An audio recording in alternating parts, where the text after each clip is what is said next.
Sekarang saya akan melanjutkan materi toko bebas bea, yaitu orang yang berhak membeli di toko bebas bea. Ini terkait dengan orang-orang tertentu yang dapat melakukan pembelian di toko bebas bea. Nah, untuk mengetahui orang tertentu ini kita pisahkan dulu berdasarkan lokasi toko bebas bea, yaitu nanti tentu dibedakan antara orang yang berhak membeli toko BSB yang berada di lingkungan bandar udara maupun pelabuhan internasional dan toko bebas bea yang berada di downtown, di dalam kota. Nah, orang yang berhak membeli di toko bebas bea yang berlokasi di bandar udara internasional atau di pelabuhan utama untuk pelabuhan laut, yaitu orang yang akan bepergian ke luar negeri. Satu, orang yang akan berangkat, berarti dia tentunya belanja di toko bebas bea yang berada di lokasi keberangkatan. Ya. Yang kedua adalah orang yang sedang transit di kawasan pabean dengan tujuan luar negeri. Ini juga sama, berarti orang bisa belanja di toko bebas bea yang ada di lokasi keberangkatan. Nah, yang ketiga tentunya orang yang datang dari luar negeri.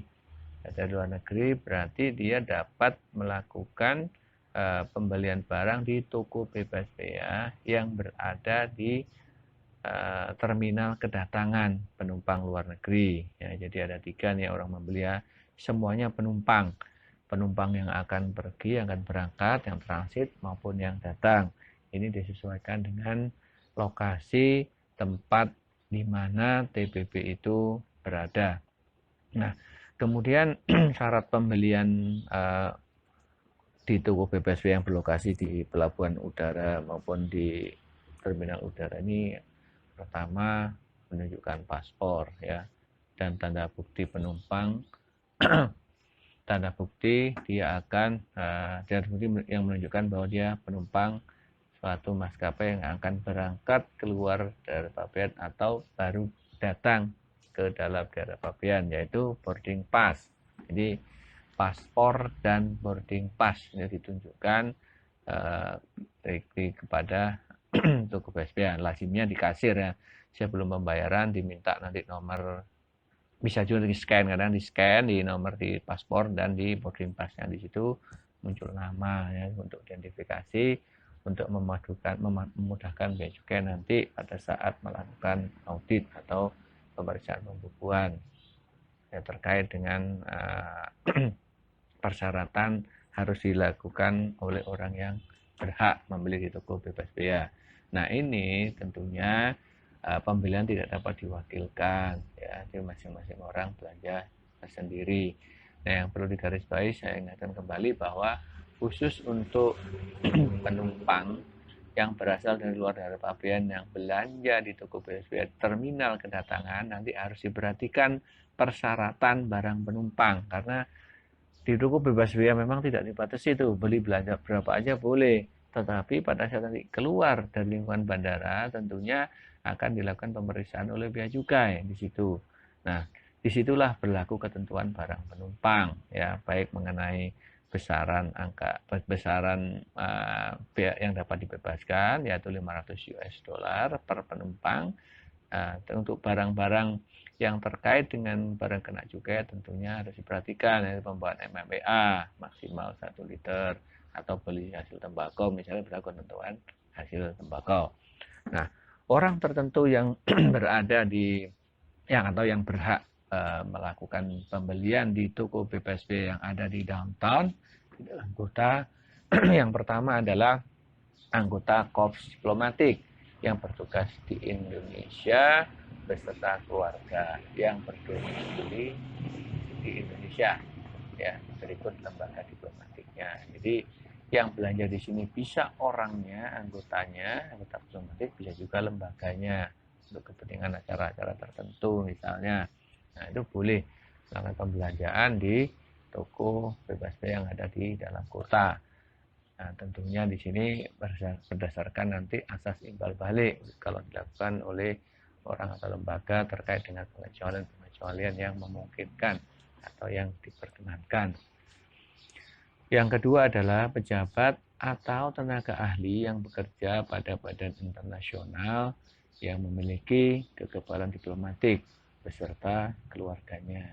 Di sini pejabat tenaga ahli yang bekerja di badan internasional ini bukan warga negara Indonesia, karena ada juga pejabat ahli atau tenaga ahli yang bekerja di badan internasional itu merupakan warga negara Indonesia. Jadi tidak berhak membeli barang di situ, hanya orang asing ya, hanya orang asing yang statusnya adalah pejabat atau tenaga ahli yang bekerja pada badan internasional yang memperoleh kekebalan diplomatik, termasuk keluarganya, di sini istri atau anak. Ya. Sama juga tadi di anggota korps diplomatik itu berlaku juga untuk keluarga ya, keluarga inti. Kemudian yang ketiga adalah orang yang akan keluar dari daerah pabean. Artinya bisa jadi nih orang ini pergi ke Indonesia, bisa untuk mengikuti acara seminar, workshop, atau turis misalnya yang ada di Indonesia untuk melakukan kegiatan selama waktu tertentu, untuk selanjutnya akan kembali ke kembali ke negaranya. Orang ini juga boleh belanja di toko BSW yang ada di dalam kota, tetapi pengambilan barangnya harus dilakukan di terminal keberangkatan. Jadi di sini boleh belanja di toko BSPA dalam kota, tetapi pengambilan barangnya dilakukan di Bandar Udara Internasional tempat dia akan berangkat atau kembali ke negaranya. Nah, tentunya ada proses yang harus dilalui di sini ya. Barangkali pada saat dia beli dapat invoice atau DO untuk pengambilan barang di toko BPSP yang ada di Bandar Udara Internasional. Tentunya toko BPSP-nya pemiliknya sama, atau toko BPSP yang namanya sama. Misalnya toko BPSP di dalam kota ini toko BPSP A. Nah, nanti dia kemudian kalau untuk pembelian barang yang dilakukan oleh orang yang berhak ya, di dalam kota itu ada yang namanya kartu kendali ya. Di sini merupakan instrumen pengawasan yang dimiliki oleh Direktorat Bea dan Cukai untuk mengontrol pembelanjaan oleh orang-orang yang berhak di toko bebas ya di dalam kota. Subjek pemilik kartu kendali atau subjek dari kartu kendali ini adalah pejabat atau tenaga ahli yang bekerja di badan internasional ya. Kemudian juga berikut keluarganya tentunya ya. Jadi orang-orang berhak tadi ada diplomat, anggota keluarganya, tenaga pejabat, tenaga ahli yang bekerja di internasional, berikut keluarganya yang bekerja di Indonesia ya, ya. Pendekatannya kalau keluarganya bekerja di Indonesia. Nah, tentunya sebelum memperoleh kartu kendali nanti ada proses untuk mendapatkan kartu kendali. Kalau nanti kartu kendali ini memang diberikan limitasi ya, pembatasan, yaitu berlaku selama 1 tahun. Bagaimana untuk mendapatkan kartu kendali ini?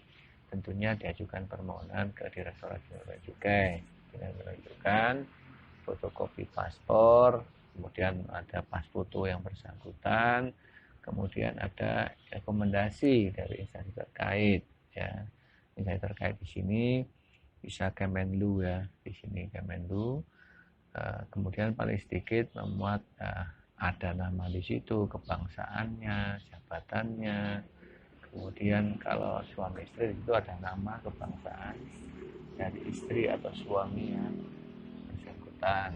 Kemudian ada nama instansi atau lembaga tempat kerja, kemudian masa tugasnya, kemudian batasan jumlah yang dapat dibeli di toko bebas bea. Nah, ini merupakan nanti menjadi isi kartu kendali. Di situ ya ada nama, ada identitas pribadi maupun batasan jumlah yang dapat dibeli di toko bebas bea. Nanti diberikan berdasarkan dari rekomendasi instansi terkait.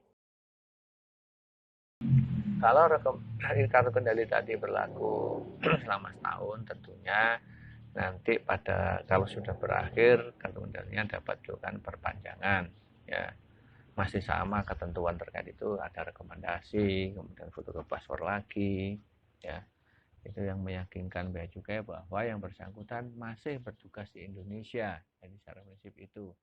Jadi kartu kendali kalau misalnya habis bisa dimintakan perpanjangan.